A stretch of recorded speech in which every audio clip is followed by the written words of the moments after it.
Central Empire Wrestling presents Bridge City Slam 6 live Saturday, September 7th at the Bridgeview Center in Ottumwa. Come see Jake the Snake Roberts, Buff Bagwell, former WWE Tag Team Champions Demolition, Real One Enzo Amore, The Powers of Pain, The Boogeyman, Snitsky, Jordan Grace, Cameron Brunet, and the stars of CEW. Tickets start at just $20 and include the Fan Fest from 4 to 7 p.m. Get your tickets through Ticketmaster or at the Bridgeview Center in Ottumwa. It's Bridge City Slam 6, live Saturday, September 7th at the Bridgeview Center in Ottumwa.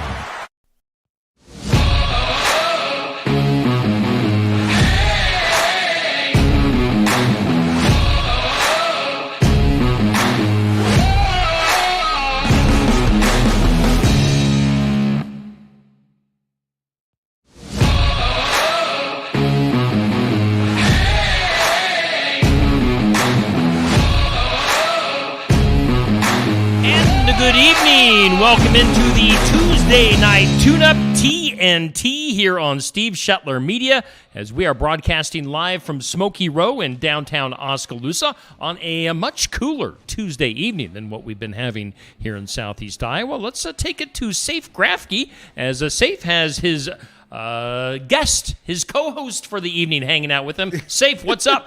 Hey, absolutely. Welcome back, race fans, to TNT, the Tuesday night tune-up. We have along with us tonight a good friend of mine, a great guest here tonight. We have Tyler Grudendijk. Tyler, we've seen you racing in sport modifieds, and now sprint cars here in Southeast Iowa. And thanks for coming on the show with us tonight to talk about it.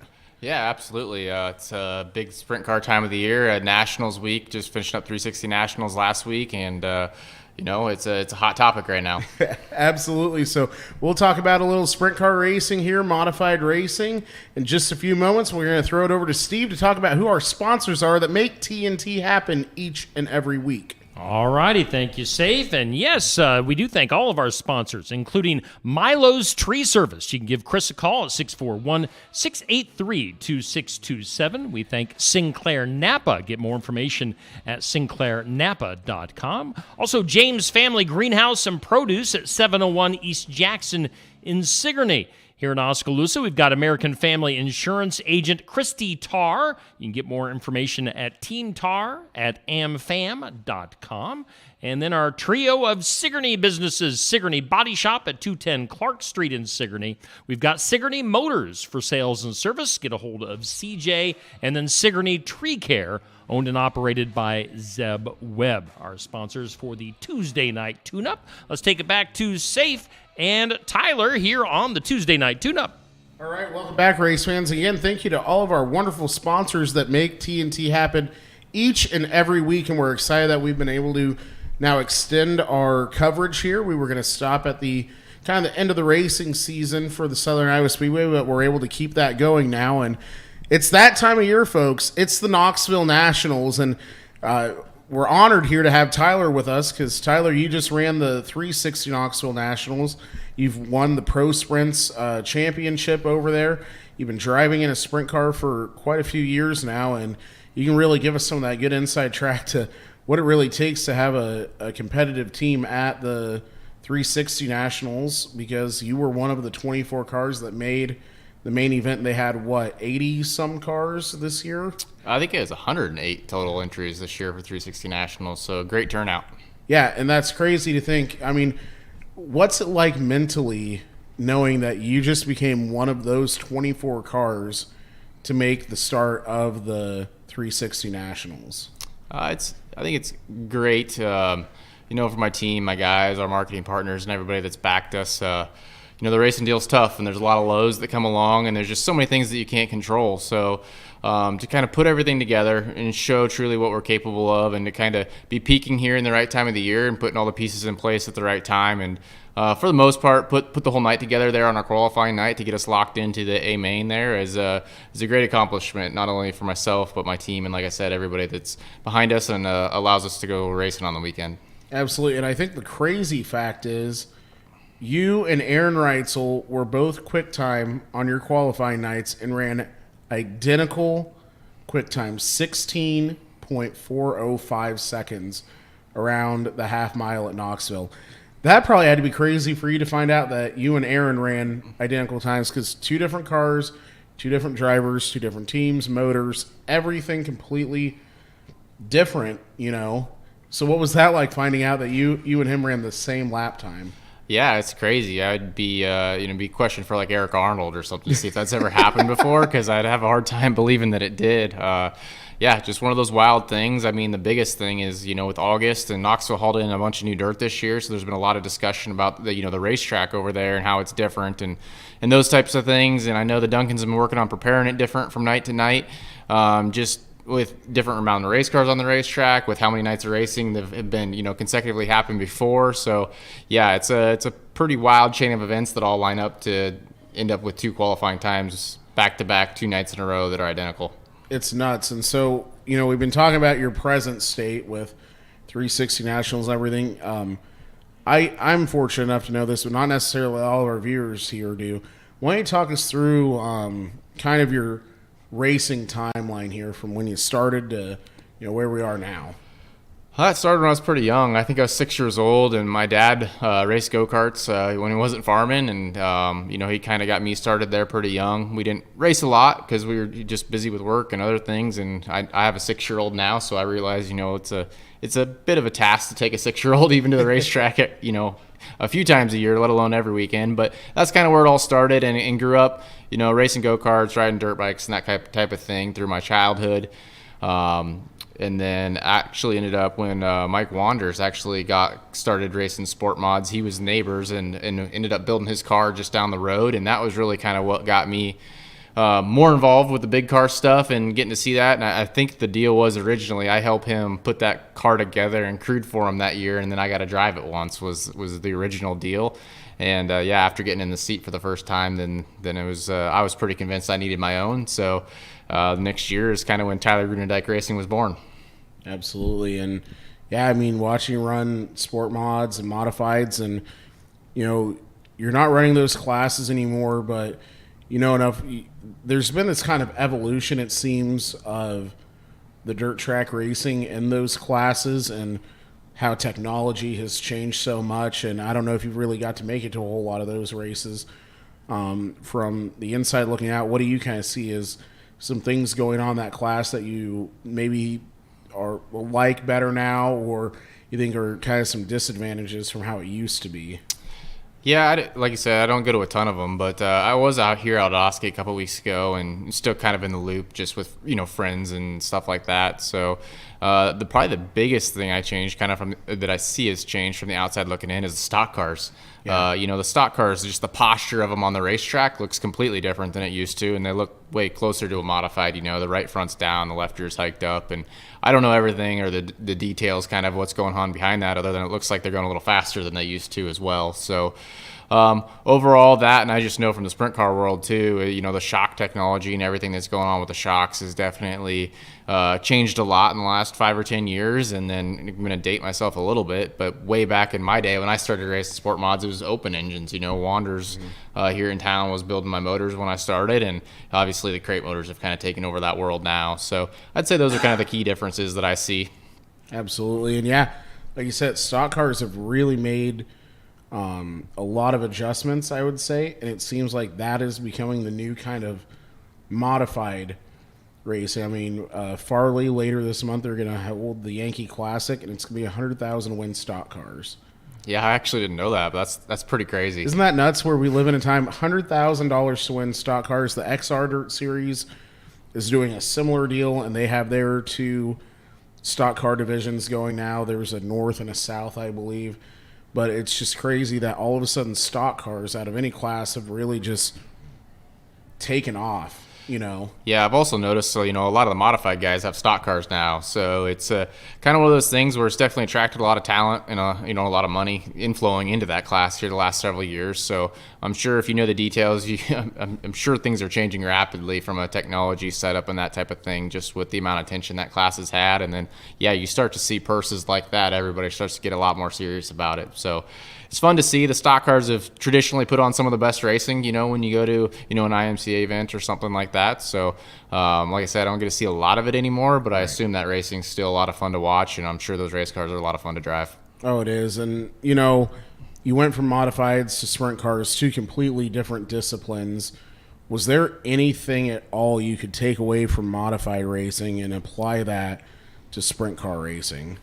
I brought some bad habits to sprint car racing because of the modified for sure. And, to be honest, the modified and the style of racing that is and the way you drive those cars, I've learned I think actually fits my natural driving style better. And over the years, and even more specifically the last couple of years, we've definitely started doing some different things with my sprint car that I think that a lot of guys maybe don't do, that actually makes a sprint car feel more like those type of cars, which actually suit me better in my driving style. So the biggest thing is, when you come from a modified, you just, you turn those things down in the corner. A lot of times you'll be out of the throttle using the brake to actually kind of turn or rotate the car on corner entry. And the sprint car with the wing and everything that happens there, that's kind of the worst thing you can do.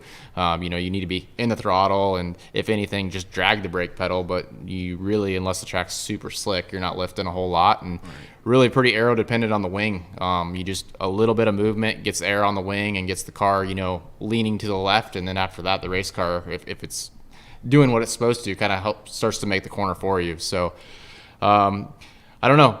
I would say the biggest thing I took was just, what you learn about watching the racetrack, where the grip is on the racetrack, how the racetrack's changing throughout the night. All those racing kind of fundamentals, I guess, follow you, from one discipline to another. But the way you have to drive the race car and kind of the instincts that you developed in one class, I would say that there's not a lot of translation. Absolutely. And one thing is, I remember when you kind of started your sprint car racing, and I was lucky to be there for that partially, I remember the car being at Kelvin Gale's place, and it was the black with the blue numbers, and I believe you're running Eagle chassis at that time. Are you still with running Eagles, or did you switch manufacturers as far as chassis? Or Oh, yeah, I did. So kind of about the time my son was born, I kind of got out of the sport and sold most of my stuff, and I didn't have any cars left. And then 4 years ago, when we kind of reset, came back in, we actually did switch. So we've been on Maxim chassis now the last 4 years. So a lot of the other components are still similar, but yeah, definitely a different chassis and shock package than what you would have seen back then. Absolutely. And I think people don't realize how different those each manufacturer is. And I'm lucky to be friends with Bobby and Phil and the guys from the JJR team. They run Maxim. They're like, we have it down to we have a certain welder. We just know his number. We know what table. Yeah. And it's crazy to think that, we can go that in depth where you're basically kind of hand-picking your car. And it depends on how they weld it and stuff and the time of day they work. I mean, it's nuts. Yeah, I mean, especially when you're racing at their level, sprint car racing, if you've been to one, those cars are a little bit disposable. When we get in crashes, there's a lot of times where the car's no longer any good and ends up in scrap, or best case scenario, sometimes you're putting a clip on it, but again, it's getting welded on and changed. So, just consistency and repeatability. We work so hard to figure out our race cars and what makes them work and what the race car likes and how that aligns with what the driver needs to go fast, that you don't want to 2-3 times a year when things happen and you do tear up a race car, you don't want to be starting over.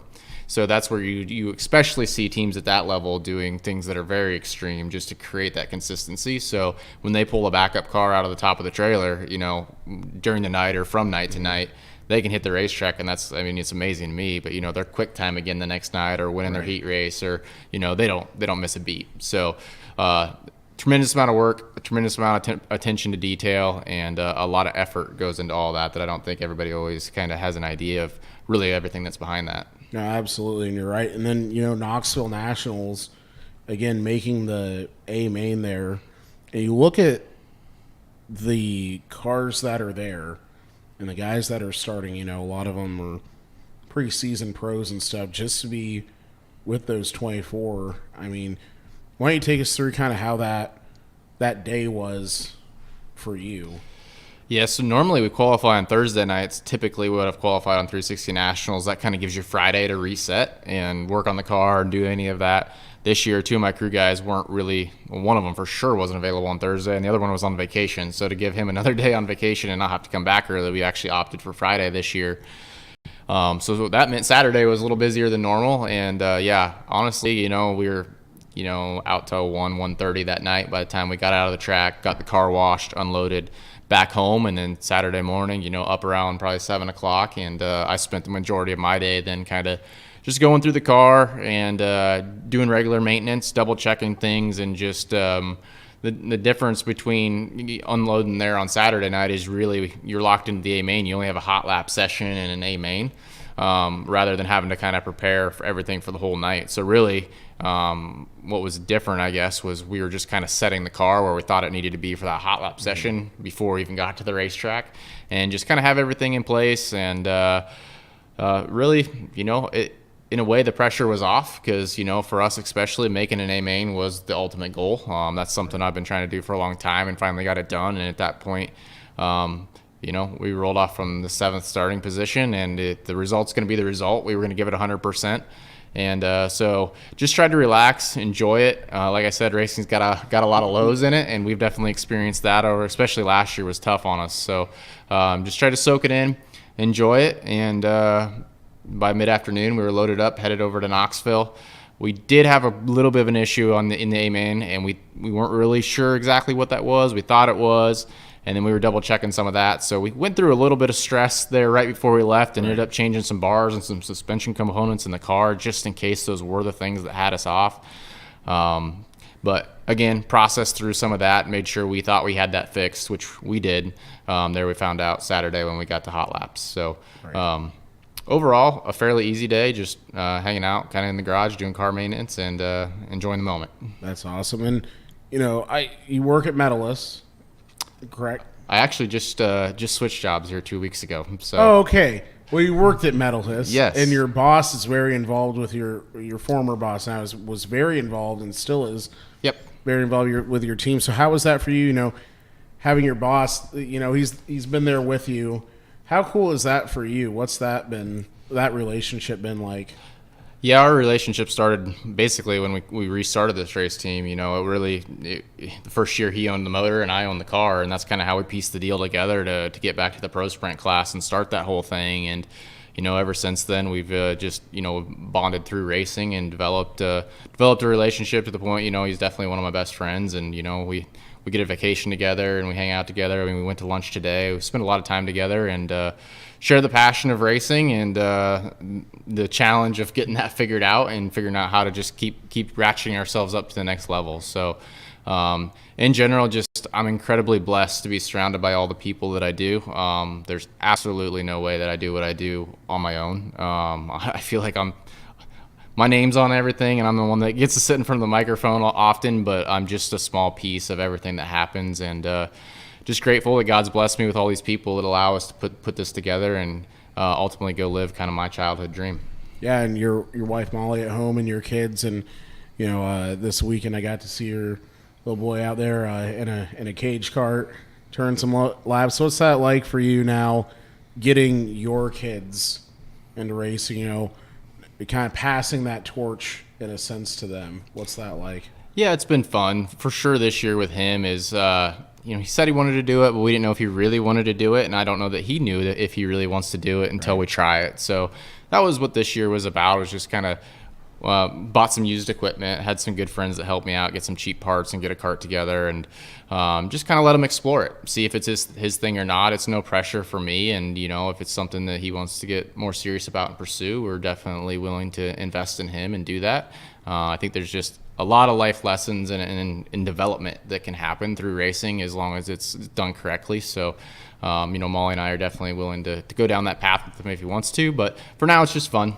And if he wants to do it, we're going to do it. And if not, no big deal. But we'll see. My daughter's 2, and I have a feeling she might be the one that's, begging to get to the racetrack here in a couple of years. But we'll see when the time comes. Absolutely. That's awesome. And it's great to see you with your family at the track all the time. And, there's been a lot of news and stuff going on in the racing world this week. We kind of talked about a little bit earlier.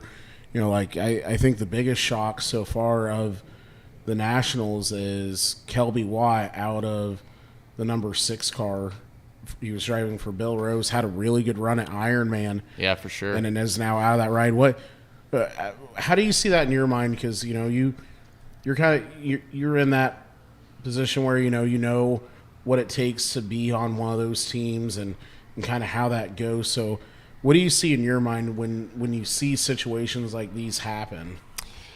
Yeah, I just know there's a lot that happens behind the scenes that I'm not privy to. So I think every situation's probably a little bit different. I honestly don't know how Kelby landed in that car. I was a little bit surprised when the deal came together. So and I think I saw his post earlier today, just thankful for the opportunity. And obviously that gave him a lot of exposure and I think room for growth. And, I think it seems to me Kelby's looking at it in the right way, where he's looking at the positives of that. And, thankfully Kelby's got his own family team that he can kind of come back to. And, it might look a little different for the rest of the year, I guess, for him. But ultimately it was a good piece in development for him. And, he's not out of a ride, at least. He's got something at home ready and waiting for him. And, honestly, that's a big piece of kind of our decision making, in the past when we've had some different opportunities and things. Brian Brown's the prime example, lost his ride and decided to start his team where he's in control, and that doesn't happen midseason.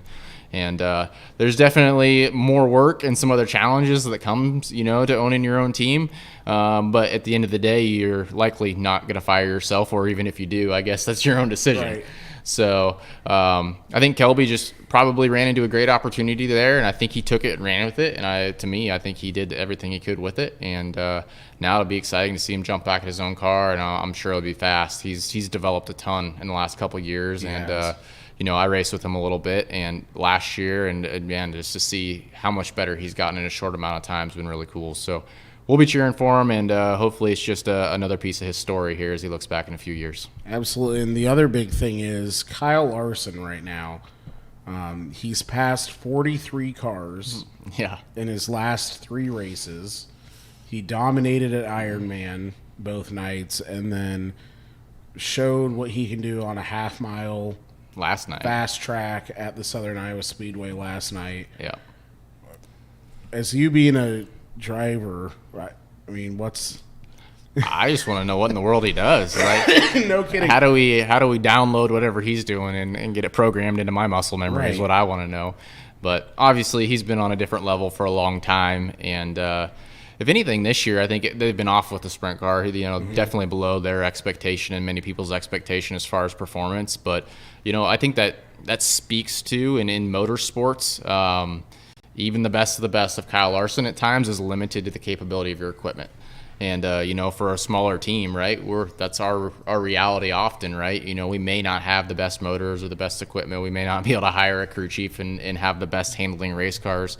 So it's a constant battle of trying to utilize the resources the best you can to put yourself in the best position with the best equipment to go out and perform the best you can. But obviously they're figuring it out. Kyle's going to he's going to get 130% out of whatever he can for a race car. His crew chief is obviously one of the best in the country, and they're peaking at the right time. So that's good. We want a lot of guys getting fast about Nationals time, because passing race cars is fun to watch. And I think there's a handful of guys that are going to be a threat here come Saturday night this week. And I'm excited to get to be a fan this week and see how it shakes out. Yeah, that's the best way of saying it, I think. And, we've been talking a lot about it takes a lot to make these teams go. I know you have a bunch of wonderful sponsors on the number 17 car, so why don't you tell us all who makes you go every single week? Yeah, it's obviously my guys that help me work on the car, Alan, James, and Devin. Kelvin Gale still helps me, so that's kind of my core group that helps me get the work done on the race car. And then, all of our marketing partners with Craig Ford, Vanderlyn Services, JC Speed Shop, Randall Roofing, DC Underground, Tulip City Agency, Trick Tools, Ryder Powder Coating there in Pella helps us out. I'm sure I'm missing a couple right now. Schroeder Graphics helps us out on our stickers. Like I said, it's just kind of a whole host of people that have rallied around us. Core Chiropractic actually won our kind of top wing raffle for Nationals. Yeah, so that's pretty cool. So they're on board here for the rest of the year, kind of on the main spot of the top wing. So that was a lot of fun, and they're right here locally in the community as well, which all of my sponsors are kind of based right here, Oskaloosa, Pella, or the surrounding areas. So like I said, it's a blessing. Looking forward as an 18-year-old, I never would have imagined this is where the journey took me. And there's just not only the sponsors that have helped us this year, but all the people and sponsors that I've had now for whatever it is, 15 plus years is ultimately what's gotten me here and in the position that I'm in. So just thankful for all of them. Absolutely. One last thing I want to bring up is your dad Leroy. Last I saw at the farm not all that long ago, I'm pretty sure I saw a drag car there. Yep. What do you think about that with your dad getting into drag racing here? I think it's good. He needs a hobby, so he can't work every day. Can't work every hour of every day. So, no, it's fun, and I think he's enjoying it. He actually had a drag car here a few years ago, That's what I and thought, then yeah. actually got back into some go-kart racing, and for multiple reasons, that didn't kind of work out maybe quite how he thought. So, my Uncle Mike also big into drag racing, so they obviously go down to Eddyville and have that in common. So I think it's great. It's not necessarily what I want to do, especially right now, but maybe when I get older, that'll be a little more appealing. It's a different style of racing. It's a different feel when you're at the racetrack. It's a little slower paced and much more relaxed, and it's really fun to just go hang out. Absolutely. But for right now, the sprint car is And kind of don't- where my heart is. But don't you have some other family that drag races too, if I'm not So a mistaken? little bit more distantly, like Chase Van Zandt That's right, would yes. be a distant relative, yeah. Yeah. And that's a crazy story with him, a kid from Pella, and now he's running in the NHRA for the bikes and the pro bikes. Is that what it's called? Yeah, Pro I'm street not bikes. fully up to speed on it. If you're an NHRA fan, sorry, I don't follow that closely. I just know that he runs bikes and he's really good, and he's won some events and stuff, I believe. So. Yeah, I think he broke through and got his first win here a few weeks ago. So, and again, that deal is just incredibly competitive and challenging, imagine. and they have so many resources and time invested in that deal. Just a great family. Obviously, Trick Tools is the family business Yeah. that sponsors my race car as well. So we both carry Trick Tools and JC Speed Shop banner. At the places we race. So. Was very happy for them, and I think a lifelong dream for really the whole family there. They've got a lot invested in that. So, Yeah, well, Tyler, we want to thank you for coming on tonight, and we just wish you continued success with your sprint car program.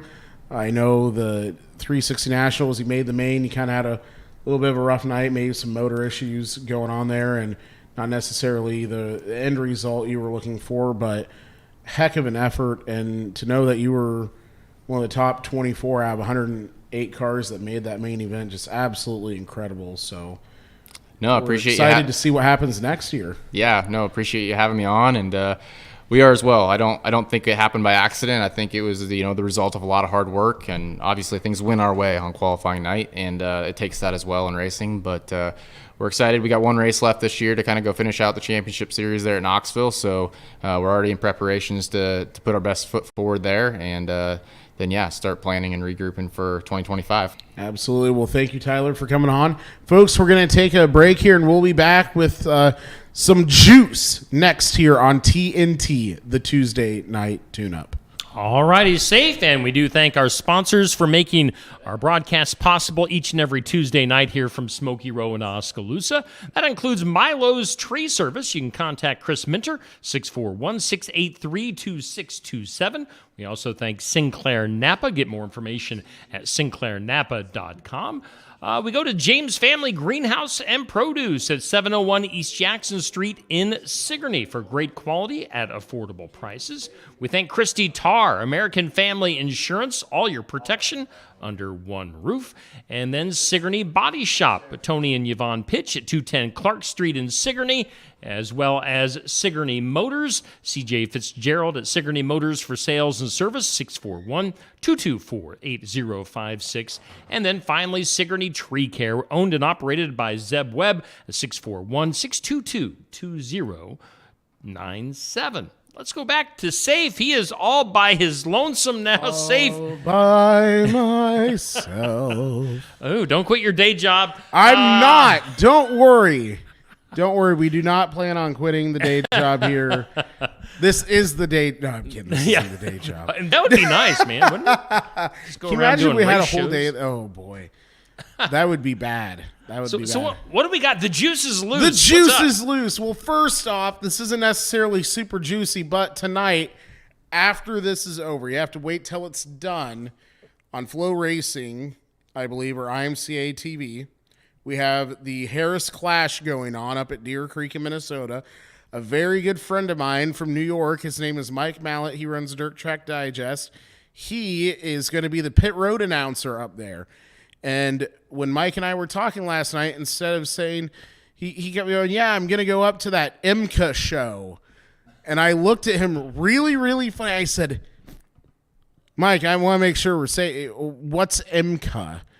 And that's what the people from New York reference to IMCA. So we had to get that straightened out, along with how to pronounce. Even I know that. Come on. Even Steve knows that, and he knows nothing about racing at all. He doesn't even know what a slide job is. So, yeah, little worried look there on Steve's face when we said slide job, but that's okay. We can talk about that later, Steve. Don't worry. But no, so I had to help him pronounce a couple different drivers' names, and we got that, I think, all figured out, so he shouldn't be horrible. So if you do watch and you do hear a guy calling it IMCA and sounds like he has no clue what he's saying, just know he's from New York and just be patient with him. So anyway, on to the juice. Here we go. Knoxville Nationals this week. We already talked on a little bit. Kelby Watt gets out of the Bill Rose Motorsports number 6 car after having one of his best runnings at I-55 at the Ironman, where he got 12th place. This comes on the week of the Knoxville Nationals. It was news late last night. Kelby will be back in his own family car, but a lot of red flags were raised for the Bill Rose Racing as why would you let the kid who is from the area, has the backing, very fast at Knoxville, why would you get him out of the ride and bring in Robbie Price, who has not had great success at the Knoxville Nationals? Now, normally when we get into this situation, it always has to do with money, something like that, and we're sure that's what's going on. We can't say 100%, but this is the normal routine for that. Another thing, normally the loud and proud number 18 KCP Racing car has on a brilliant scheme for Knoxville, and this year they go a little simpler, just black and gold. So it's going to be interesting to see what the design concept is between the number 18 car and the black and gold for the KCP race team, who's normally white and orange. Last year they were orange and blue, so very different colors this year, and it's raising some questions on what is going on with KCP Racing. Now we're going to take it over the World Outlaw Late Model Series, where star Ricky Weiss gets arrested up at Cedar Lake Speedway last week on a few different charges of battery and strangulation. So we're not sure what's happening to our good friend from Canada, but it shocked the whole entire late model world last week when the news broke that Ricky Weiss was arrested at Cedar Lake Speedway. So a lot of interesting things going on. I'm sure there'll be more breaking news this week with the Knoxville Nationals. Always seems like something ends up happening last minute. Today was the day where everyone announced their paint schemes. It's going to be a great Knoxville Nationals. $190,000 to win this year. Excuse me. So a lot of money up for grabs. And then last night at the Front Row Challenge, Kyle Larson comes from 13th to win. 43 cars and 3 races he has passed. Unbelievable as he beats out the California crowd last night. He was able to pass Carson Macedo, Brad Sweet, and challenged with Corey Day for the lead for a while, where he eventually overtook Corey and was able to win the feature, picking up the $21,000 paycheck at the Terry McCarl Front Row Challenge. Kyle and Paul Silva finally seem to have the 57 car in a row. Will that continue this week at Knoxville? And then, as he also has to get ready for a cup race this weekend, raising the question again, can Kyle Larson win a dirt track race one night and then go and win the NASCAR race the next night? It hasn't happened yet. He's been close to doing that, but he hasn't. So we'll see if maybe this is the weekend where Kyle Larson can really, truly double down. That's all I have for the juice. We're going to take a quick commercial break, and we'll be back with some upcoming races for you in just a few minutes. Okay, once again, thank you, Safe. And our sponsors tonight include Chris Minter at Milo's Tree Service. Send a big thanks to Sinclair Napa, James Family Greenhouse and Produce, sponsor of tonight's show, as is Team Tar, Christy Tar, American Family Insurance in Oskaloosa. We've got Sigourney Body Shop, we've got Sigourney Motors, and we've got Sigourney Tree Care. All these fine sponsors a big part of making every Tuesday night happen here on Steve Shuttler Media with Tuesday Night Tune-Up TNT. We are live from Smoky Row in Oskaloosa, and Safe is live. What you got left for Safe? Well, Steve, one thing I failed to mention, and you will find this great, a few weeks ago we had a good friend of yours and I both on here, Cale Hemsley. Mm-hmm. I don't know if you heard the recent news about Cale. He had a little mix-up up at Marshalltown Speedway. Got taken out of the corner off of 1 and 2 and hit a parked Audi car. The good news is Cale is sponsored by Sigourney Body Shop. Okay. Hopefully you had a white Audi that was illegally parked show up and needs some front bumper work done. Cale was okay. He was fine. He was able to get the car backed up and get back on the racetrack. And no, the car was not supposed to park there. So nasty. It was quite an interesting ordeal. I know it made it on the Comp Cam's top 5 on Flow Racing over the weekend. So not necessarily what everyone was hoping for to see in the top 5, but boy, it was definitely something to watch in person. So we're glad Cale's okay. And again, if you're needing something like your car fixed after a race car runs into it because you're illegally parked, make sure you go to Sigourney Body Shop. They can tune you up there, so they can get it all fixed and looking brand new, and you wouldn't even know that a race car ran into your front end. So, fantastic. What do you think about that one, Steve? What would it be like if someone just all of a sudden you're at a racetrack and then, bam, Cale smokes your car? I mean, that would be something I would do. I would be illegally parked. Yeah, exactly. Yeah, I'd be like, whoops, sorry. Oh man. So no, we do have a lot of great racing this week. Tomorrow night through all of Saturday is the Knoxville Nationals. You can watch that on Dirt Vision. I know if you're a Fast Pass member for the year, you don't have to pay to watch. If you are a monthly subscriber, you have to pay extra. And then tonight, also make sure you tune on to Flow Racing and IMCA TV to find the Harris Clash up there. Again, my buddy Mike Mallett, pit road announcing. Be nice to him. He's a New Yorker. Or IMCA Racing. That's a new one. I think it's going to stick. I'm going to make a phone call to Brett Roots after this if he's not too busy up at Deer Creek and tell him they're going to change the name to IMCA. So we'll see how well that goes. But, again, we want to just make sure you get out to a local track this weekend. A lot of them are off for the Knoxville Nationals. So, there's still some tickets for sale out there. You can buy a pit pass and go sit in the pits. Actually, that's a lot of fun being in the pits there because the halfway point, they pull all the cars into the pit lane and they can